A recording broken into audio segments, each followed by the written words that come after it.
As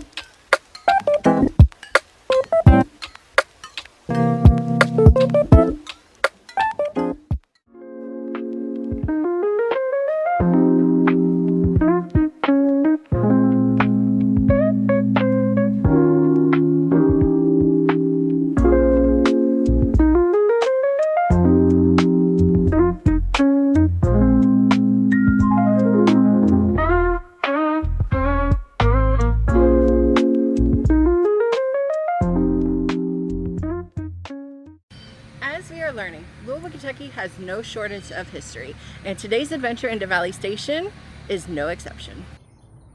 Today we're visiting the Farnsley Moorman Landing, or as it was nicknamed in the late 1800s, Soap Landing.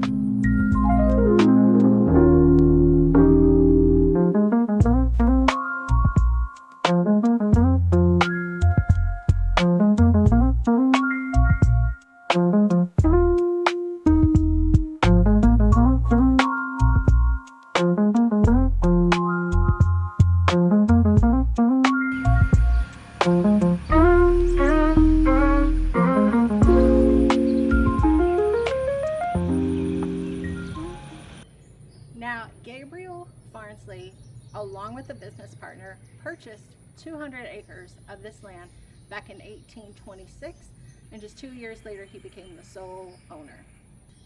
Gabriel regularly brought people into his home that were traveling down the river, moving goods up and down. He literally ran a 19th century bed and breakfast right here out of this home. He was so proud of this place, even before it got going, that he etched his name in one of the bricks.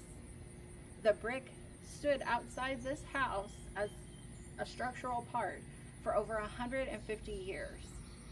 But now it is located inside the visitor center in the museum. So let's go take a look at that. I was really hoping the shop would be open, but it's not. I'm trying to see where they keep that brick that he carved his name in. I don't think that's it. We got restroom. Okay. So there is the brick where Mr. Farnsley etched his name. Along with fuel assistance and goods from the crops that he had on his farm, which spanned 13 some odd miles down the road, this house became a historic pit stop.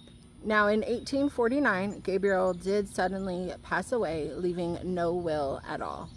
This meant that for over a dozen years, this property and all of its goods were held up in court, and 21 family members were fighting over this property. Sadly, the worst part of this story is that the 15 so odd men, women, and children who were enslaved here at the time got taken to the steps of the courthouse downtown and sold at auction, public auction, to the highest bidder, meaning families were literally torn apart. Speaking of steps and court, the court eventually stepped in and did a whole rent-to-own situation. That's where we have the Moorman family come into play. Allinson and Rachel Moorman came from Brandenburg, Kentucky, and they did a little rent-to-own situation here. I believe, from my research, I think that's what happened. Because eventually the court said, okay, buck up, you either need to pay or we're gonna do another arrangement. So they paid a lump sum of $15,000 to the court. Now this was back in 1862. So with the inflation, today's equivalent would mean that they paid almost $500,000 for this house and the property, which honestly, for what you get now, is not a bad deal. Now here's where the soap comes into play. So the Mormons had a gazillion animals, right? Especially pigs. They had over 170 pigs here alone. So they had no shortage of animal fat, right? They boiled down the fat mixed with wood ashes that had been burnt down in big iron kettles. I think I swallowed a gnat. Are gnats bad where you all are this summer? They're horrible here. So anyway, they made this soap, right? Packaged it up, took it down to what is the dock, essentially, the landing, the river landing, and they sold it. So much so that the river pilots literally named it Soap Landing on their like original official maps back in the day. It's kind of cool. As we know, time goes on, and by 1886, Allinson and Rachel Moorman had gotten older, and so they decided to deed out their home to their youngest son and his new wife. Their names are, and I'm going to read this because I don't want to get it messed up. Their names are Israel Putnam Moorman, and his wife's name was Nannie. Nannie. So this is a really cool fun fact that you're going to see when we take the tour, is that the house is divided up between downstairs and upstairs. The downstairs is set up as Gabriel Farnsley's bachelor pad, how you're going to be able to experience what that was like, while the upstairs was transformed and preserved as Israel and Nannie's comfy, cozy family home. Now, the Moorman descendants loved this land and property so much that they refused to sell it to any developers. They kept ownership for over 125 years, all the way up until 1988. That is when they passed the torch over to Jefferson County, Kentucky, so it could be preserved as the natural park that it is today. I actually haven't been out here in years, honestly. Couldn't tell you the last time I was here, but I have had several moments here, especially growing up. This is very close to where I grew up, and really the only, in my opinion, natural, beautiful thing closest to where I grew up. So it's kind of surreal being out here.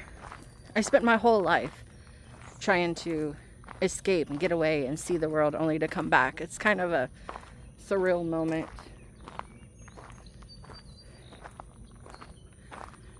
And other than my footsteps walking in these rocks, it's really quiet. This is crazy to me. I remember all of this being like mowed down, and you could just run through this whole area. But I guess not anymore. And it looks like since I was last here, they expanded and did some work to the visitor center. So that's fun. We should go check that out. Yeah, so they have definitely let wilderness take over here. The loading dock is just down there, and it leads all the way straight down to the river. They also have a little gazebo with a fireplace out there. Now, I'm not going down. I'll try to find pictures to insert of the dock because, quite frankly, my dear, I am dying. So we're gonna wrap this up. Now, Riverside today often does tours, events, archaeological digs. They also do a farmer's market. I think they have specific dates though for that. We have made our way into the visitor center, and look at this old doorknob. It says circa 1860. And look. Oh, that's really cool, Ela. Good find. What? Show me. Yeah. This is the room I was showing you all that you can rent out.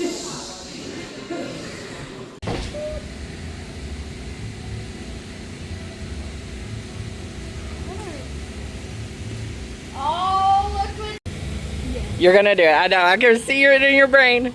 Go!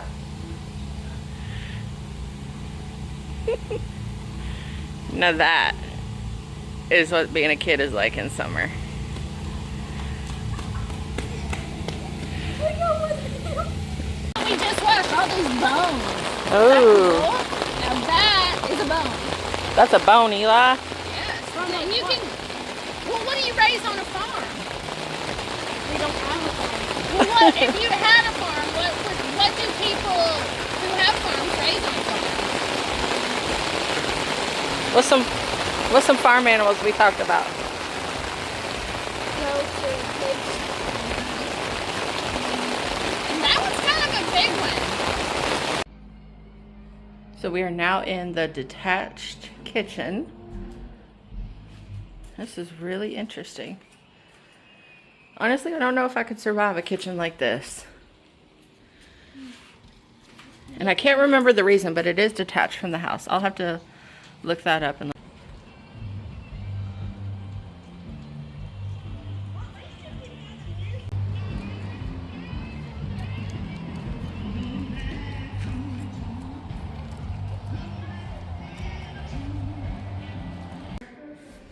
All right, we are in the house. We are downstairs. So this is what it was like, his bachelor pad. This is a mighty nice little bachelor pad, very spacious.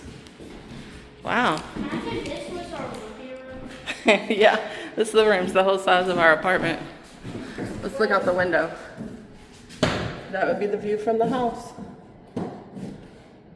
Hey, at least the rain stopped. Here is the front door. This is like a massive door. Oh my gosh. Eli, stand in front of that door. The door is huge. There's another door that might lead to outside. And then, oh, this here was Mr. Farnsley's bedroom. The carpet's wild. So bold. Now we're upstairs. This would have been their bedroom.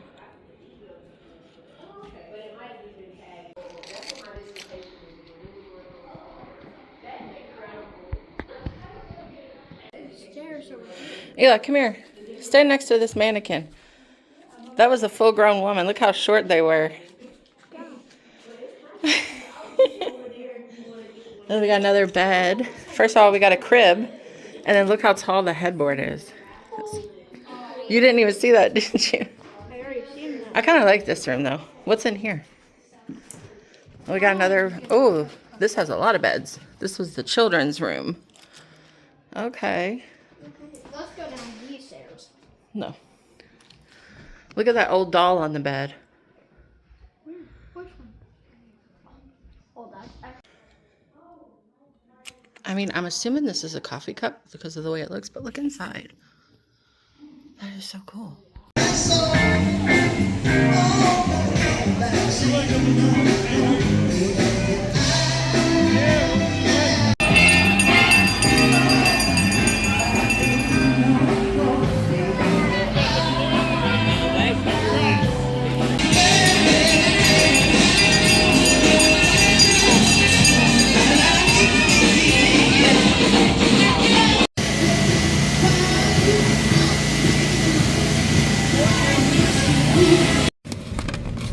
Okay, I got a chicken parm egg roll and some mac and cheese. Let's give it a try.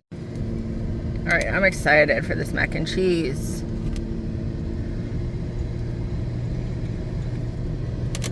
Oh, it's good. It's got a kick to it. That's good.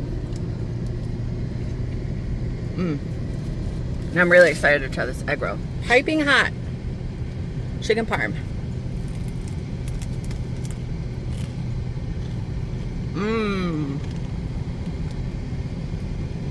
That was good.